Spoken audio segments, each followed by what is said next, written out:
부활하신 영광의 주님과 함께 새로운 인생, 새로운 삶이 우리 앞에 활짝 열리기를 간절히 바랍니다. 우리 사람들은 누구나 마음속에 불안 요소를 다 가지고 있습니다.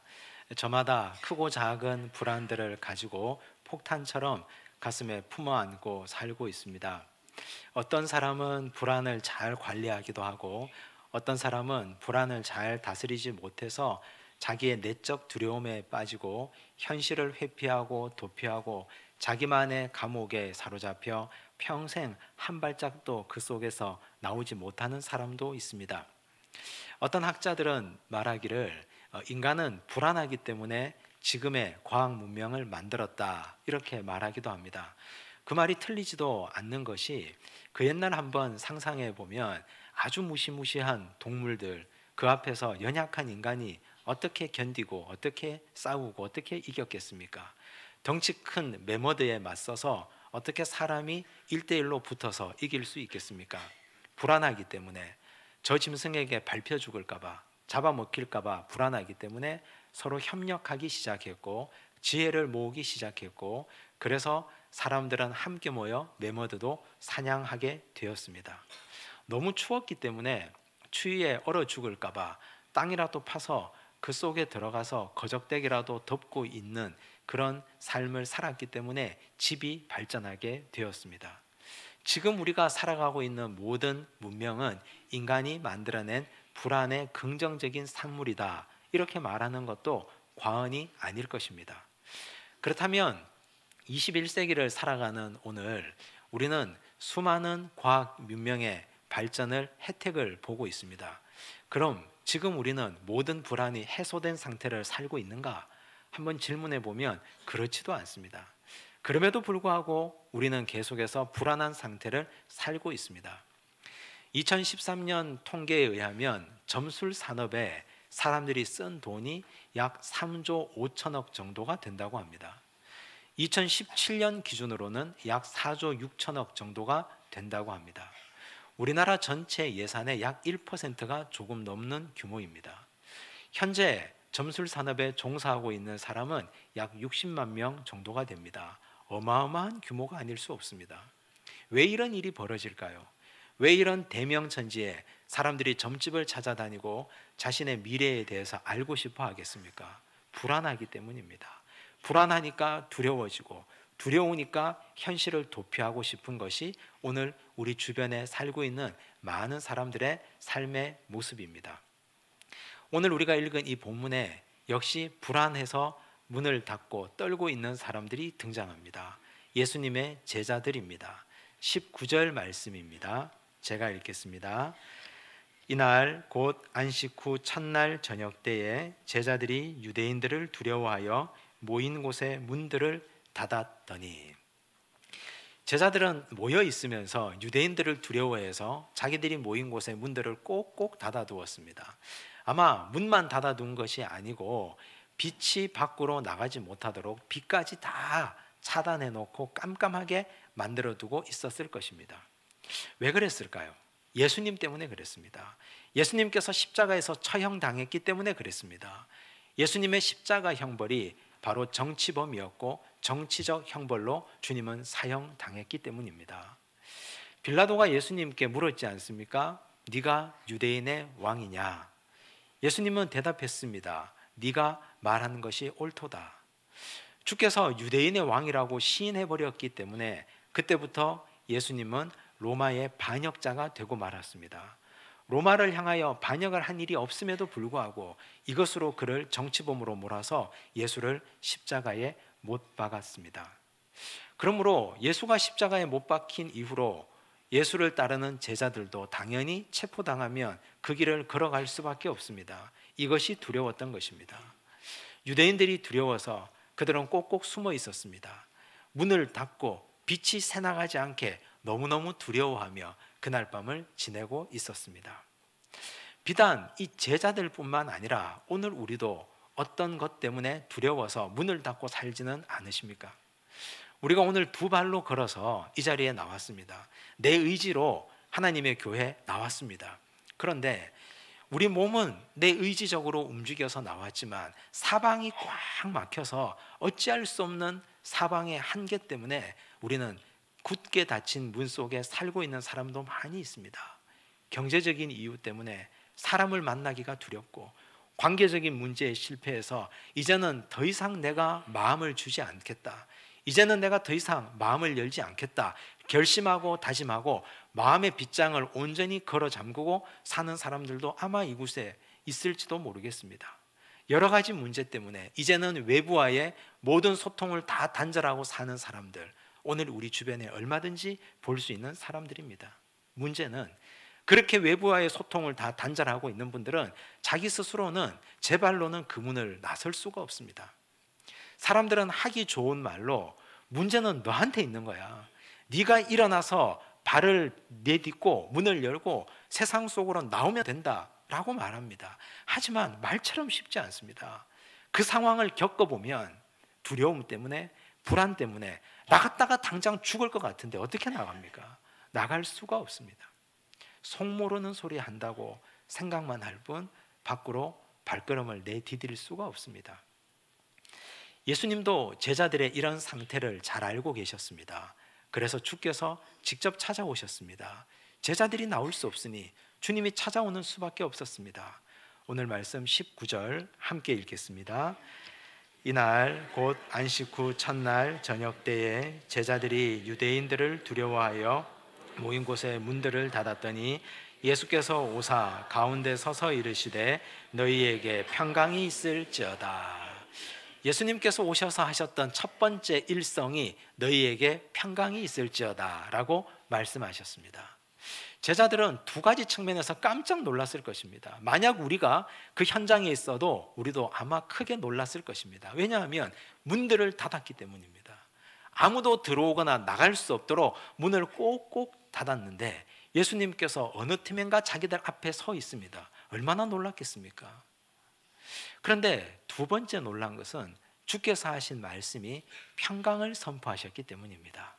사실 제자들은 예수님을 보기가 상당히 민망했습니다. 너무너무 죄스러웠을 것입니다. 특히 베드로는 예수님의 가장 큰 사랑을 받았던 사람 아닙니까? 그런데 그가 예수를 부인했습니다. 맹세하며 부인했습니다. 저주하며 맹세하며 부인했습니다. 다른 제자들도 똑같습니다. 아무도 예수의 십자가를 지키고 함께 있었던 사람은 단 하나도 없었습니다. 다 도망갔습니다. 예수께서 오셔서 아마 제자들에게 너는 왜 그랬니? 베드로야, 너 도대체 그날 밤 무슨 정신으로 그렇게 했느냐? 라고 막 물으실 것만 같았습니다. 제자들에게도 너는 왜 그렇게 황급히 도망갔느냐? 라고 물으실 것만 같았습니다. 책망하고 나무라고 혼내실 것 같았습니다. 그런데 예수님은 하나도 묻지 않고 하나도 나무라지 않았습니다. 그저 한 말씀 하신 것은 너희에게 평강이 있을지어다, 이 말씀만 하셨습니다. 우리도 불안과 두려움 가운데 살다 보면 주께서 원하지 않는 걸 내 마음속에 꼭꼭 숨겨둘 때가 있습니다. 주께서 갑자기 나에게 찾아오시면 책망하실까 봐 두려운 것이 한두 가지가 아닐 겁니다. 너는 왜 너 마음속에 그런 죄의 덩어리를 숨겨두었니? 너는 왜 너 머릿속에 내가 하지 말라는 생각만 하고 사느냐? 주께서 그렇게 책망하시고 물을까 봐 우리는 두려워서 고개를 들 수가 없습니다. 하지만 문 닫고 있는 우리 인생을 찾아오셔서 주께서 하시는 한마디 말씀이 있다면 염려하지 마라, 너희에게 평강이 있을지어다 라는 말씀, 이 한 가지만 하실 것입니다. 예수님께서 말씀하시는 이 평강은 우리가 생각하는 평강과는 질이 다른 것입니다. 사람들은 일시적인 회피를 평강이라고 생각합니다. 예를 들어 어떤 학생이 시험을 앞두고 있습니다. 시험이 너무 두렵습니다. 그래서 잠깐 바람 쐬러 밖에 나갔다 왔습니다. 밖에 나갔다가 왔는데 다시 눈앞에는 시험이 있습니다. 놀 때는 좋았는데 와보니 다시 시험이 있습니다. 마음이 다시 답답해집니다. 시험을 앞두고 피하는 것이 평강인가? 그렇지 않습니다. 시험을 잘 보든 못 보든 시험을 다 치르고 나서 맑은 공기가 내 코로 들어와서 내 폐부를 찌를 때 그때 느끼는 해방감이 진정한 평강입니다. 예수님께서 말씀하신 이 평강은 에이레네, 구약적으로는 샬롬입니다. 에이레네와 샬롬이 의미하는 평강은 관통한 평강입니다. 모든 걸 다 지나고 나고 모든 걸 다 통과한 이후에 주어지는 평강입니다. 예수님께서는 십자가를 피하지 않았습니다. 모진 고통을 도망가지 않았습니다. 당당하게 십자가 지시고 매 맞으시고 골고다 언덕을 올랐습니다. 예수님께서는 십자가 상에서 온전히 자기의 목숨을 내어주셨습니다. 사람들이 가장 두렵고 무서워하는 무덤까지도 주님은 내려가셨습니다. 예수님은 죽음도 십자가도 무덤도 온전히 다 통과하고 나셨기에 결승선을 통과하고 난 이후에 주께서 부활한 영생의 몸을 입고 제자들에게 오셔서 너희에게 평강이 있을지어다 하신 이 평강은 제자들에게 주는 의미가 굉장히 남다릅니다. 우리가 이와 동급으로 말할 수는 없지만 일제강점기 36년을 다 보낸 어르신 할머니가 계십니다. 이 할머니는 일제 36년에 그 모진 고통을 다 겪었습니다. 동족 상잔의 6.25 전쟁도 겪었습니다. 친인척들도 많이 전쟁 속에서 죽어갔습니다. 이민족이 가장 힘들고 어려웠던 보릿고개도 다 지났습니다. 사랑하는 자녀 5남매 6남매를 그럼에도 불구하고 다 길러서 공부시켰습니다. 시집장가 다 보냈습니다. 이제 나이가 90을 바라보고 있는 어른이 계십니다. 그 어른이 염려하고 걱정하고 있는 아들, 딸, 며느리 손잡으면서 염려하지 마, 걱정하지 마. 이보다 더한 고통 우리가 다 겪고 지나왔는데 이거 아무 문제도 아니야. 다 지나가는 것이고 견디다 보면 좋은 날이 올 거야 라고 말한다면 이 할머니의 위로는 진정한 위로가 됩니다.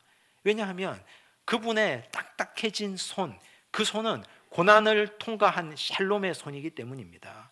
그분의 굽은 허리는 우리 인생이 차마 경험하지 못했지만 그 어른만 경험했던 고통을 통과한 평강이 바로 그 굽은 허리에 나타나기 때문입니다. 그러나 고생 한번 해보지 않은 분이, 한 번도 차가운 물에 손 한 번 넣어보지 않은 분이 걱정하지 마, 평강해 라고 말하면 우리는 동의할 수 없습니다. 우리 예수님께서 제자들에게 너희에게 평강이 있을지어다 하시는 이 말씀은 예수님이기 때문에 하실 수 있는 말입니다. 누가 예수님처럼 무덤에 들어가 본 사람이 누가 있습니까? 지금 제자들이 당하고 겪고 있는 고통이 아무리 힘들고 어렵다 하더라도 무덤의 무서움과 무덤의 고통보다 더하겠습니까? 지금 제자들이 두려워하는 이 두려움이 아무리 큰 두려움이라 하더라도 십자가 상에서 벌거벗김 당해서 모진 매질 당하시고 물과 피를 다 쏟으셨던 그 두려움에 비할 바겠습니까?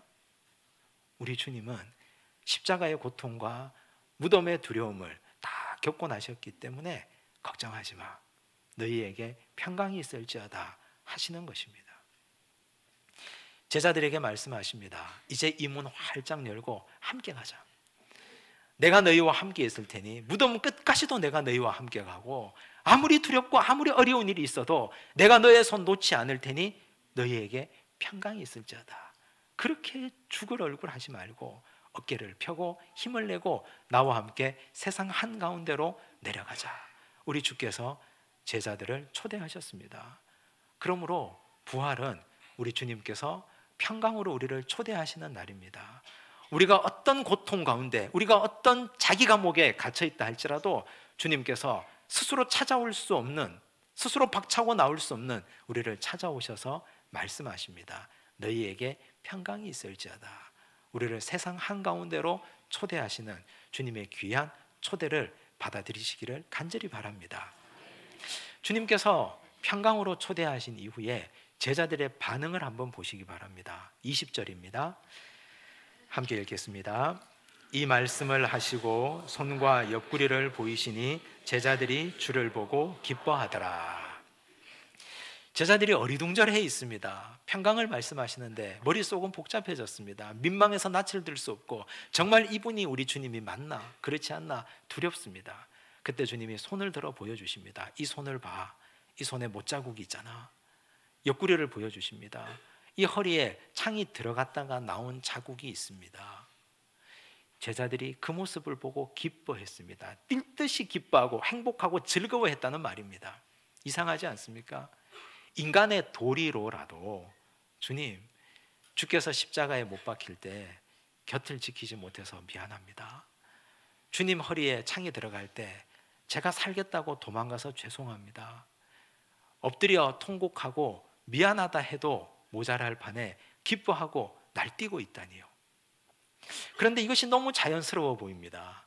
주님도 이거 가지고 나무라지 않습니다. 왜냐하면 진정한 기쁨이기 때문입니다. 제자들이 왜 기뻐했을까요? 제자들은 어떤 이유로 기뻐했을까요? 그건 진짜 주님을 만났기 때문입니다.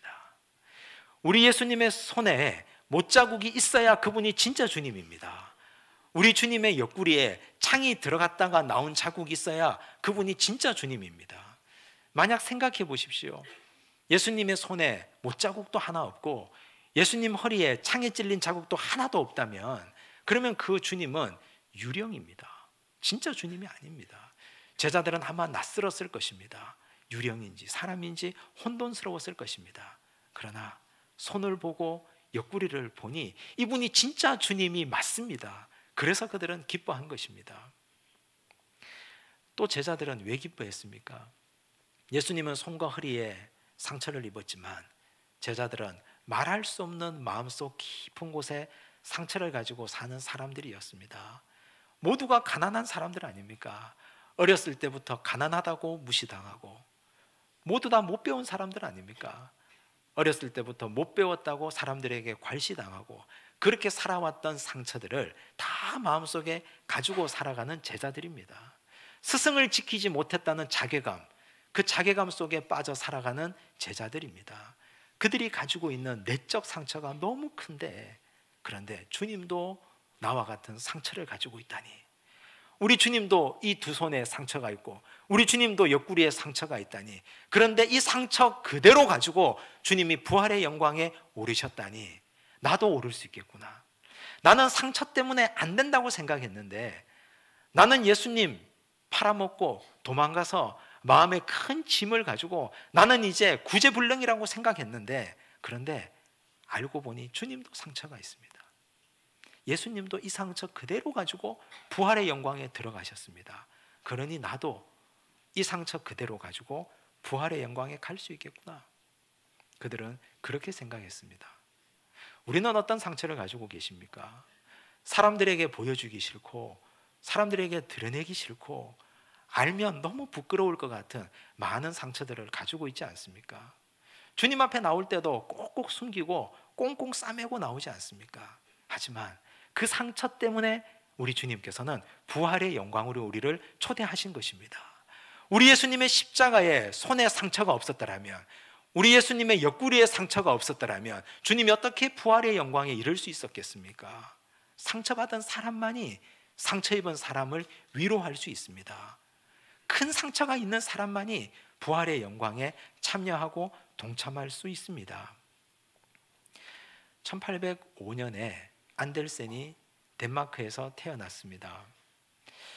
안델센은 아주 가난하고 어려운 가정에서 태어났습니다. 그의 아버지는 전쟁에 참전한 용사였습니다. 그런데 전쟁에서 입은 정신적 상처로 후유증이 아주 깊었습니다. 정신 이상이 왔습니다. 안델센을 낳고 나서 얼마 지나지 않아 아버지가 세상을 떠나고 말았습니다. 어머니 혼자 그를 길렀습니다.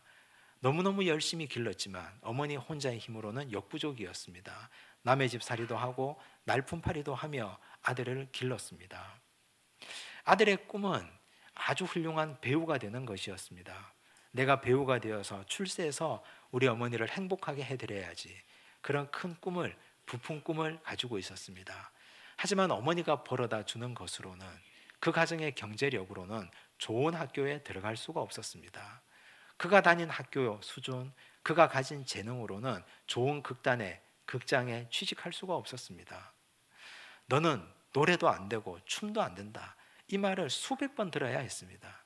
이제 마지막으로 내가 이 극장에 가서 한 번만 더 오디션을 보고 떨어지면 포기해야 되겠다. 역시 마지막 극장에서도 초청을 받지 못했습니다. 꿈을 바꿉니다. 이제 내가 작가가 되어야 하겠다. 글을 써야 하겠다. 그런데 처음부터 그의 글이 주목받지 못했습니다. 그가 마음속에 그때부터 생각이 일어나기 시작합니다.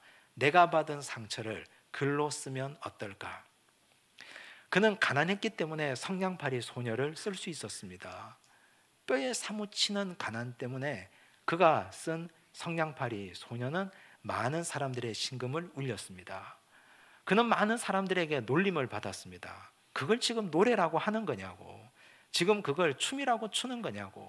수많은 사람들에게 놀림을 받고 멸시받고 무시당했습니다. 그랬기 때문에 그가 미운 오리 새끼를 쓸 수 있었습니다.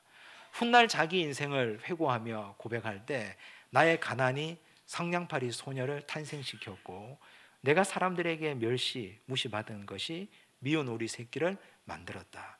이것은 다 나의 가난과 무시받은 덕분이다. 그렇게 고백했습니다. 그가 받은 상처는 사람들도 역시 같은 상처를 받았습니다. 그가 자신의 상처를 글로 썼을 때 수많은 사람들이 공감했고 수많은 사람들이 열광했습니다. 그때부터 지금까지 많은 사람들은 그 글을 통해서 새로운 희망을 꿈꾸고 있지 않습니까? 안데르센은 자신의 상처를 남들에게 보여줌으로 말미암아 그는 창공을 높이 날아오르는 부활의 인생을 살았습니다. 우리 예수님께서도 제자들에게 오면서 제자들이 보면 놀라겠지? 나의 이 손, 나의 못자국 난 손, 나의 창이 들어간 이 허리 깨끗하게 하고 가야 되겠다. 그랬다면 제자들의 환영을 받지 못했을 것입니다. 주님이 상처 입은 모습 그대로 부활의 영광에 들어가셨기 때문에 우리도 상처받은 모습 그대로 부활의 자리에 참여할 수 있습니다. 상처가 나의 발목을 움켜잡고 나를 비상하지 못하게 만드는 잘못된 것이 아니라 오히려 그것 때문에 우리는 주께서 초대하신 부활의 영광에 동참할 수 있는 것입니다.